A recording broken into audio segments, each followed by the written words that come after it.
मन सरकार ने लिया ऐसा कदम जिसे सुन के हर कोई हैरान रह जाएगा। आखिर क्या है पूरी कहानी, सच जानने के लिए वीडियो को आखिर तक देखें, वरना आप जरूरी अपडेट मिस कर सकते हैं। वीडियो को देखने से पहले चैनल को सब्सक्राइब जरूर कर लें। धन्यवाद।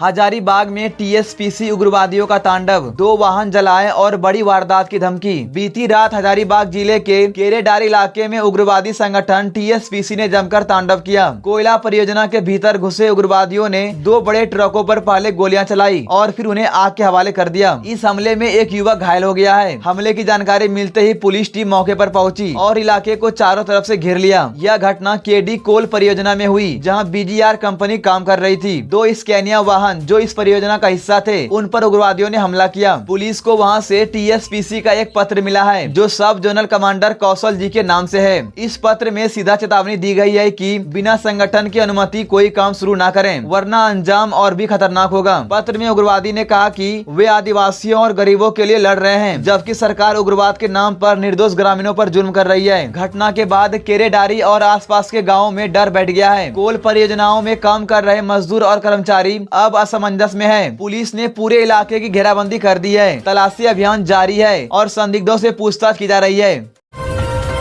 झारखंड में 10 जून के बाद आएगा मानसून, अगले 3 दिन चढ़ा रहेगा पारा। झारखंड में मानसून अब 10 जून के बाद ही आएगा। पहले उम्मीद थी कि मानसून जल्दी आ जाएगा, लेकिन अब मौसम विभाग का कहना है कि अगले कुछ दिनों तक बारिश की कोई संभावना नहीं है। रांची समेत कई जिलों में बादल तो छाए रहेंगे, लेकिन बारिश नहीं होगी। अगले 3 दिन तापमान बढ़ेगा और उमस वाली गर्मी परेशान करेगी। 6 जून से तापमान और बढ़ेगा। रांची में पारा 38 डिग्री तक जा सकता है। अगर मानसून 10 से 12 जून के बीच झारखंड में आ गया तो 15 जून से अच्छी बारिश की संभावना है। पिछले साल मानसून 10 दिन देरी से आया था और बारिश भी बहुत कम हुई थी। जून में सामान्य बारिश 197 मिमी होनी चाहिए, लेकिन पिछले साल सिर्फ 80 मिमी बारिश हुई थी। इस बार तापमान कम रहा है। अभी तक सिर्फ 4 दिन ही तापमान 40 डिग्री के पार गया है। उम्मीद है कि मानसून आने के बाद गर्मी में थोड़ी राहत मिलेगी। खरसावा में दर्दनाक हादसा, ट्रैक्टर की टक्कर से 2 चचेरे भाइयों की मौत। झारखंड के खरसावा इलाके में एक बहुत दुखद सड़क हादसा हुआ। रविवार सुबह करीब 9 बजे 2 चचेरे भाई बाइक से शादी देखने जा रहे थे। रायजामा गांव के पास ट्रैक्टर ने उनकी बाइक को टक्कर मार दी। टक्कर इतनी तेज थी कि दोनों भाई सड़क पर गिर गए और गंभीर रूप से घायल हो गए। ट्रैक्टर भी अनियंत्रित होकर झाड़ी में जा घुसा। स्थानीय लोग तुरंत पुलिस को सूचना दी। पुलिस ने दोनों घायलों को अस्पताल पहुँचाया, लेकिन डॉक्टरों ने उन्हें मृत घोषित कर दिया। मृतकों की पहचान 48 साल के गोपाल सिंह मुंडा और 31 साल के बीरू गुरम सिंह मुंडा के रूप में हुई है। खरसावा थाना प्रभारी ने बताया कि ट्रैक्टर और बाइक दोनों को जब्त कर लिया गया है। मामले की जांच जारी है और पोस्टमार्टम कर सब परिजनों को सौंप दिए गए हैं।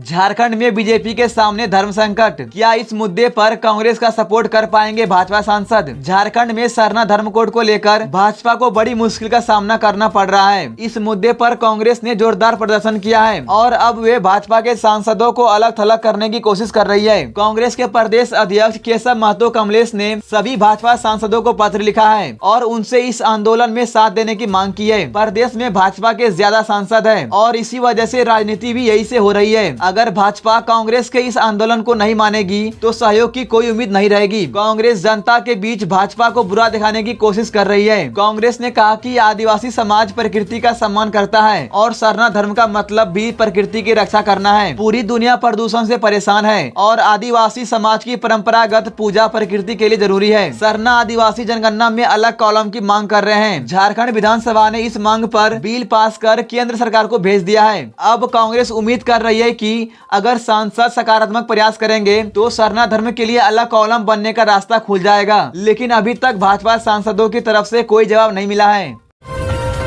डुमरी विधायक जयराम महतो ने पीड़ित परिवार से की मुलाकात, आर्थिक मदद का किया वादा। डुमरी के विधायक जयराम महतो पीड़ित परिवार से मिलने गए और उनका दुख बांटा। उन्होंने कहा कि सरकार को पत्र लिखकर परिवार को आर्थिक मदद दिलाने की कोशिश करेंगे। साथ ही सदन की बैठक में भी इस बात को उठाएंगे। यह घटना कटवारा की है, जहाँ स्वर्गीय लखन राजवार का एकमात्र पुत्र धोनी राजवार की मारपीट के बाद इलाज के दौरान मौत हो गई। मारपीट करने वाला आरोपी मिथिलेश तिवारी था, जिसे पुलिस ने पकड़कर जेल भेज दिया है। घटना स्थल पर कई स्थानीय नेता भी मौजूद थे।